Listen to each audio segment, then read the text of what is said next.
ہزاروں خواہشیں ایسی کہ ہر خواہش پہ دم نکلے، بہت نکلے میرے ارمان لیکن پھر بھی کم نکلے۔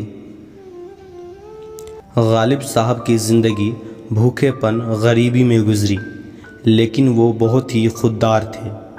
ان کی شاعری میں صرف پیار محبت نہیں بلکہ زندگی کے اہم حصوں پہ بھی ہوتی ہے۔ ان کے کئی شعر میں فلسفی کی جھلک ملتی ہے۔ انہی ساری چیزوں کا مشرن ہے یہ غزل ہزاروں خواہشیں ایسی۔ تو آج ہم آپ کو یہ غزل سنائیں گے اور ساتھ ہی اس غزل کا ہر ایک شعر کو ڈیٹیل میں سمجھانے کی کوشش کریں گے۔ امید ہے آپ کو پسند آئے گی۔ ہزاروں خواہشیں ایسی کہ ہر خواہش پہ دم نکلے، بہت نکلے میرے ارمان لیکن پھر بھی کم نکلے۔ غالب صاحب کہتے ہیں کہ ان کی اچھائیں اتنی ہیں کہ اگر وہ گنانے لگے تو ہر سیکنڈ میں ان کی ایک ایک اچھا نکلے گی، اور انہیں جتنے بھی اچھائیں بتائی ہیں اب تک وہ سب کم ہیں، حالانکہ ان کی اچھائیں اور بھی ہیں۔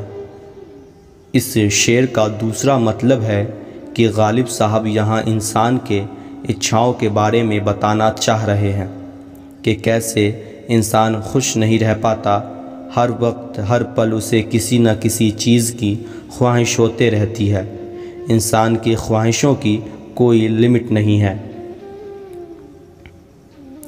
ڈرے کیوں میرا قاتل، کیا رہے گا اس کی گردن پر، وہ خون جو چشمے تر سے عمر بھر یوں دم بدم نکلے۔ جب گردن پر چھری چلتی ہے تو اس سے بہت زیادہ خون نکلتا ہے، اور جو چھری چلا رہا ہوتا ہے اس پر سارا خون پڑ جاتا ہے۔ تو غالب صاحب کہتے ہیں کہ میرے قاتل کو ڈرنے کی ضرورت نہیں ہے کہ میرے گردن سے خون نکلے گا، کیونکہ سارا خون تو میرے گیلی آنکھوں سے نکلتا ہی رہتا ہے ہر پل ہر وقت۔ یہاں غالب صاحب اپنے آنکھ سے نکلے آنسو کو خون بتاتے ہیں۔ نکلنا خلد سے آدم کا سنتے آئے ہیں، لیکن بہت بے آبرو ہو کر تیرے کوچے سے ہم نکلے۔ ایسا کہا جاتا ہے کہ جب حضرت آدم اللہ کے آگیا کے خلاف منع کیے ہوئے پیڑ کا پھل کھا لیتے ہیں تو اللہ ان کو جنت سے نکال کے دنیا میں پھینک دیتے ہیں۔ تو یہاں پر غالب صاحب کہتے ہیں کہ جیسے حضرت آدم جنت سے نکال دیے گئے تھے، ویسے ہی آج مجھے محسوس ہوا ہے جب میں بے عزت ہو کے تیرے گلی سے نکلا۔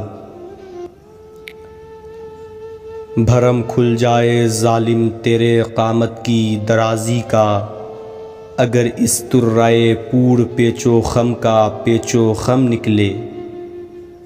غالب صاحب کا بہت ہی انوکھا طریقہ جھلکتا ہے محبوبہ کی تعریف کرنے کا۔ اس شعر میں غالب اپنے محبوبہ کے بالوں کی تعریف کرتے ہیں اور کہتے ہیں کہ اگر تجھے اپنے قد، اپنے ہائٹ کی لمبائی پہ زیادہ ناز ہے، فخر ہے، تو تم غلط ہو، کیونکہ تمہارے یہ گھنگرالے بال تمہارے ہائٹ سے بھی زیادہ لمبی ہے۔ مگر لکھوائے کوئی اس کو خط تو ہم سے لکھوائے، ہوئی صبح اور گھر سے کان پر رکھ کر قلم نکلے۔ ہوئی اس دور میں منسوب مجھ سے بادہ آشامی، پھر آیا وہ زمانہ جو جہاں میں جام جم نکلے۔ ایسا مانا جاتا ہے کہ بہت پہلے پارشیا بادشاہ جمشید کے پاس ایک ایسا پیالہ تھا جس میں وہ ہر چیز دیکھ سکتا تھا جو بھی وہ چاہتا ہو۔ تو غالب اس شعر میں کہتے ہیں کہ کبھی ایک ایسا دور ہوا کرتا تھا کہ جس میں کسی بادشاہ کے پاس ایسا پیالہ ہوا کرتا تھا جس میں وہ سب کچھ دیکھ سکتا تھا، اور میرے دور میں ایک ایسا پیالہ ہے جس میں صرف شراب پیتا ہوں۔ ہوئی جن سے توقع خستگی کی داد پانے کی، وہ ہم سے بھی زیادہ خستائے تیغِ ستم نکلے۔ غالب صاحب کو جن سے امید تھی کہ اس زخمی حال، اس خراب حال میں ان کی مدد کریں گے، وہ لوگ خود خراب حالوں میں ہیں۔ وہ لوگ غالب صاحب سے بھی زیادہ خراب حال میں ہیں۔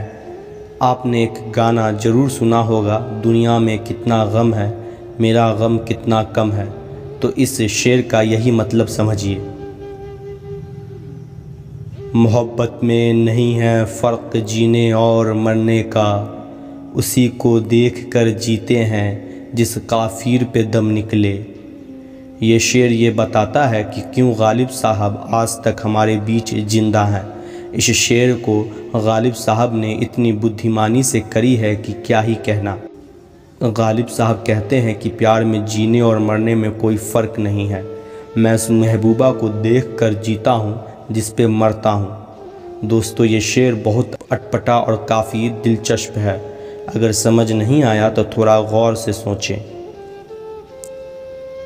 کہاں میں خانے کا دروازہ غالب اور کہاں وائز، پر اتنا جانتے ہیں کل وہ جاتا تھا کہ ہم نکلے۔